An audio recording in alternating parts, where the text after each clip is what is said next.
videogan waxaan rabaa inaan uga hadlo even function iyo odd function waxa loo yaqaan. waan soo baranay functionku goortuu yahay increasing iyo goortuu noqonaya decreasing, laakiin functionku goormuu yahay even, goormuusan noqonaya odd, goormuusan noqonaya odd iyo even, yani neither odd nor even.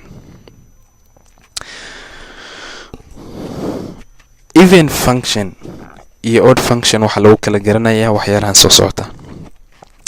A function y is equals to fx waxa weeyaan even. A function y is equals to fx is an even function of x if f of negative x hadday ku siiso fx.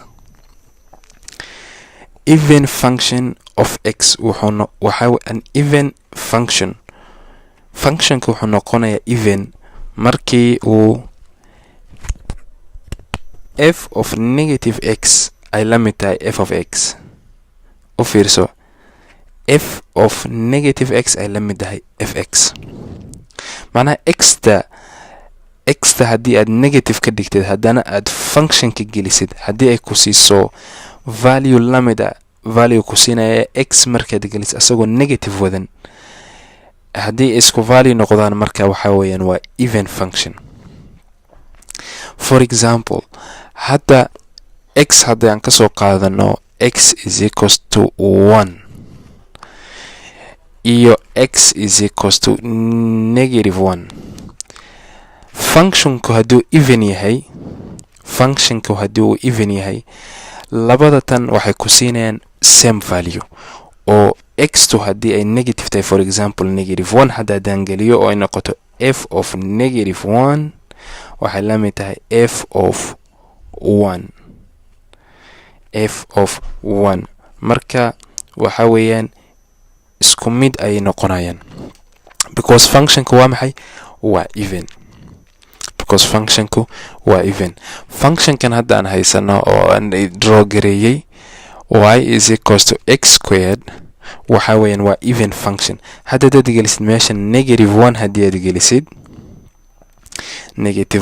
aad gelisid wuxuu ku siinayaa 1 sooma, because hadda haddaan gelino negative 1ka haddii aan square garayno waxayna siinaysaa 1. haddii aan gelino 1na oo aan square garaynana waxayna siinaysaa 1. marka waxaad arki kartaa functionku inuu yahay same value na siinayo. marka that's why aan idin leeyahay even function f of negative x giisa waxay la mid tahay f of x giisa.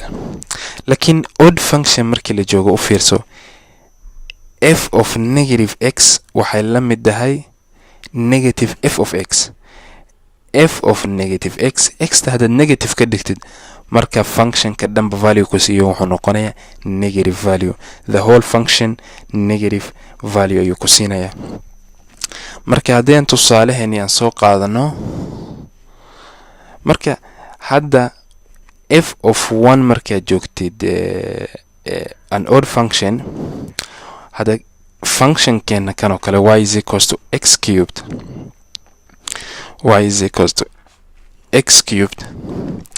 marka 1 haddii aan soo qaadano oo aan cube garayno waxayna siinaysaa 1. laakiin negative 1 haddii aan soo qaadano oo f of negative 1 haddii aan soo qaadano waxayna siinaysaa negative 1 cubed oo la mid a negative 1. samaydan garan, marka waxayna siinaysaa negative value, laakiin even functionka wuxuuna siinayaa same value. marka value kan markuu negative la geliyo iyo markii positive number la geliyo odd functionku waxa weeyaan way kala duwan yihiin. markaas that's why aygu qoran tahay odd function of x waxa weeyaan ama functionku wuxuu noqonayaa odd markii f of negative x ay la mid tahay negative f of x. the last waxyaalaha oo ii sheegtid ay ku kala duwan yihiin na waxaa ka mid ah symmetric. even function waxa weeyaan symmetric about the origin, about the y axis aan ka wada. even function waxa weeyaan symmetric about the y axis. meeshan ayaa kala baraysa functionka waa symmetric about the y axis, y axis-ka. marka dhankan iyo dhankan waa isku mid, dhankan iyo dhankan waa isku mid. marka waa symmetric about the y axis. lakini odd function markii la joogo, odd function ka markii la joogo waa symmetric about the origin, originka ayaa kala baraya. marka midkan iyo midkan waxa weeyaan symmetric about the origin. marka originka ayaa kala goynaysa, kala bar u kala dhigaysa.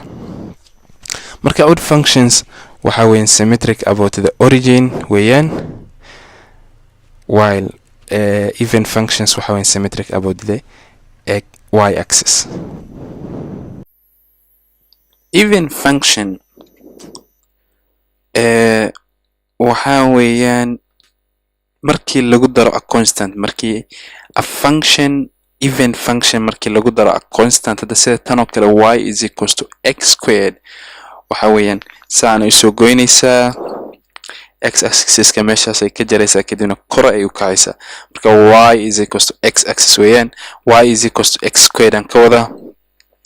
marka haddii aad one constant aad ku dartid oo ay noqoto y is equals to x squared plus 1, marka kaafku kor ayuu u kacayaa, kaafku kor ayuu u kacayaa. laakiin se still waxa weeyaan functionkeena waxa weeyaan symmetric about the y axis, y axis-ka ayaa weli kala bar u kala goynaya. marka even function markii lagu daro constant symmetric about the y axis kaas ma weynayaan, they don't lose the symmetrism about the y axis, still about the y axis, still y axis ayaa wuxuu ahaanayaa sheegtid they will be symmetric about the y axis. laakiin markii laga hadlayo odd functions, odd functions sida hadda midkan haysan oo kale waxa weeyaan y is equals to x, marka midkan lenkan dheer waa symmetric about the y axis, about the origin, waa symmetric about the origin because waa odd function. originka ayaa u ah pointigii ay symmetric ku noqon lahay, pointigii kala goynaysay. laakiin markaan one constant ku darno waxa weeyaan the odd function ma noqonayo, odd function ma ahaanayo because symmetric about the origin ma aha. marka odd functions markii aan ku darno constant sida kan oo kale y is equals to x plus 1, waad aragtaa xataa originkii ma marayo. marka y is equals to x plus 1 odd function ma aha because symmetric about the origin ma aha. laakiin haddaan u fiirsano mar labaad constant even function kan y is equals to x squared waa aragtiin waxa weeyaan symmetric about the y axis. markaas xataa haddaan ku darno one constant still waa even function, haddaan ku darno labo haddaan ku darno constant kasta waxa weeyaan still waxa weeyaan even function, sababtoo ah waxa weeyaan still symmetric about the y axis. marka odd function haddii aad constant ku dartid odd function weli ma noqonayo because symmetric about the origin maaha. laakiin even function haddii aad constant lagu daro still functionkii waa even because still waxa weeyaan symmetric about the y axis.